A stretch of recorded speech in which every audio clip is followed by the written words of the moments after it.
What's good? What's good, everybody? Welcome back to another episode of The Urban Platform Speaks. Make sure to like and subscribe as you come into the channel and check out the content. And with that being said, I want to speak on Doc Rivers and what's going on with Doc Rivers and the Milwaukee Bucks, right? They're not off to a good start. A lot of people are calling for Doc Rivers to be fired, and I don't know. I'm not sure. I don't know that I agree that Doc Rivers should be fired. But I think that this is a problem. What's going on with the team is a problem that upper management really they started this. Like when Giannis first of all, they allowed Giannis to bring his brother onto the team. Okay, that's cool. That's one thing. Then Giannis had some say so in the Milwaukee Bucks getting rid of their coach, their first coach, and I forgot his name was Bluden, the one who they won the championship with, right? That they got rid of him, and they brought in the guy Adrian Griffin.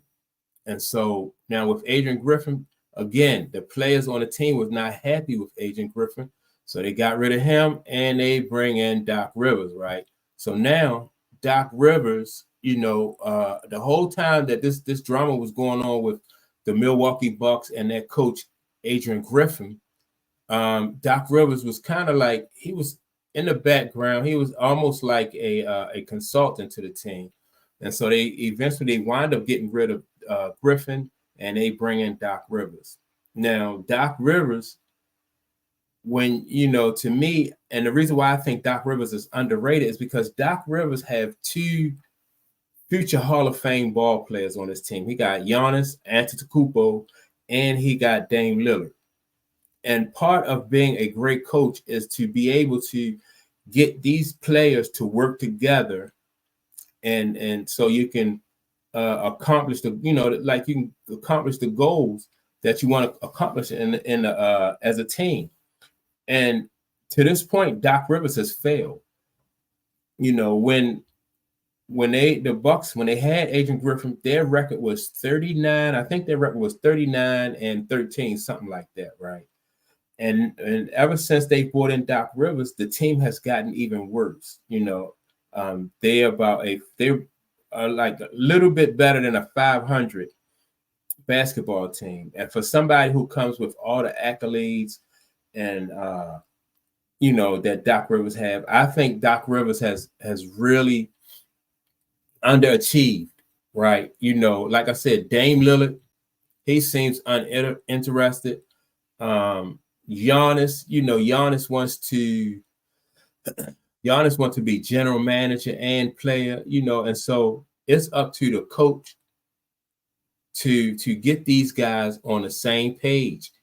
And from looking at these two guys, Giannis, you can tell that they don't have chemistry together. Like they don't know how to play together and win.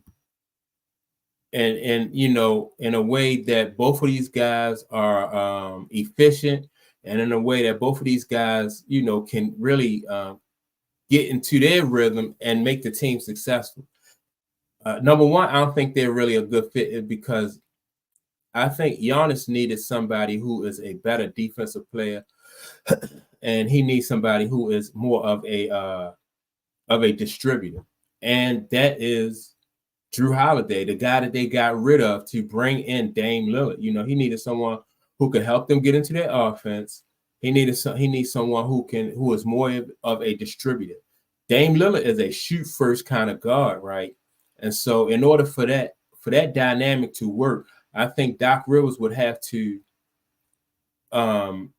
convince Dame Lillard to think more along the lines of pass first, and get Giannis and Middleton and everybody else involved in the offense more so than to come down and shoot and jack up the 3-pointers. Like that worked for Dame in Portland. He could come down and he can jack up the 3-pointers because he was the number one option. But on this team, I think Dame Lillard, not only should he shouldn't even be the number one option.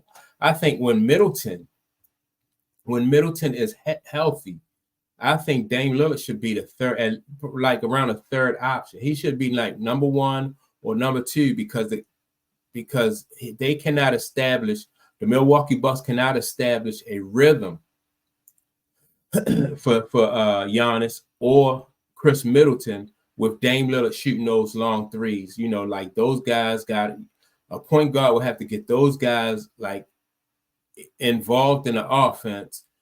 And, you know, when Dame Lillard, you know, when he's needed to score, then he will be able to step in and score. And so, you know, Dame Lillard at this point in his career, he's, you know, he's not that kind of player. So I'm not saying that Dame Lillard should change his game. I just think, if anything, I think they should really step away from Dame Lillard. And like I said, go out and get a pure point guard, you know, for Giannis and for Chris Middleton. That would be a better fit than to have Dame Lillard, someone who is a shoot first guard. And he is not really concerned, like I said, with everybody else getting involved in the offense or their rhythm like that, you know. And so, but it all stems from, and I don't see, you know, and so I don't see why management will allow these players to act like they're the general manager, you know, and Giannis, you know, behind the scenes was pulling some strings and you know, played a part in getting these coaches out of there. And now, you know, the Milwaukee Bucks, there is even rumors that the Milwaukee Bucks may even lose Giannis if they don't make any moves to get, you know, to bring in, you know, to get Giannis the help that he needs to win and go to the next level. So they could possibly lose Giannis. And it's all, you know, I place some of the blame, more so I place it on management and ownership than I do, you know, Giannis. Because I remember when Michael Jordan, like management and ownership for the Chicago Bulls did not allow Michael Jordan to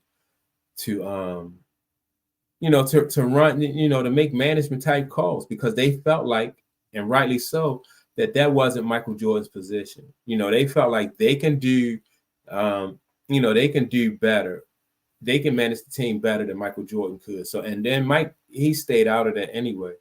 And so, you know, you have to have defined roles, you know, and so they allowed Giannis to step over the line, and now Doc Rivers don't know how to get these two superstars to play together in a way that is, you know, beneficial to the team at large. And so that's why, you know, like I said, great coaches will be able to do something like that. You know, get guys to play together.